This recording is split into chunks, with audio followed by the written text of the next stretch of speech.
macmil waxaan sugaynaa ilaaskaasi inta uu nooga soo kaco insha Allah tacaala kii kale taba diyaar noo noqon doona hadii insha Allah waka waxaan nooga dhigan tahay mashiintii inay saacadan diyaar noo tahay waxaan sameynaynaa daboolka ayaa ka qaadi doona ama mataqaanaa masuulta protection ka qolofka ah waxaan soo qaadanaya dhagaxa macmil sida caadiga marka waxa qaacidadu tahay oo mataqaanaa masuulta lagaga baahan yahay dhagaxa hadduu boor leeyahay waad iska nadiifinaysaa hadduu kulul yahayna kuleelka macnaha dhagax kulul inaad mataqaanaa baartid laguma talagelin hadduu qoyan yahayna ma isticmaalaysid walaal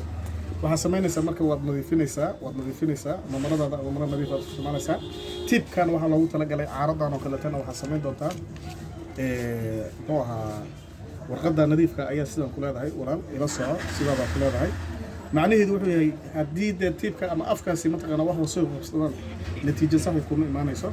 ila soco marka waxaan samayn doonaa insha Allah tacaala qaacida ayaa jirta ay ku shaqeysa mashiintani aan arkayno tusaale halkan waxaa ku qoran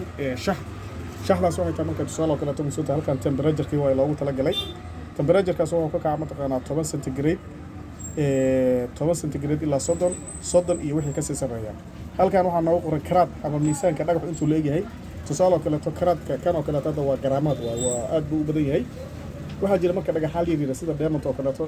isagu waxaa loogu talagalay tusaale kale to inuu mataqaanaa soo tahay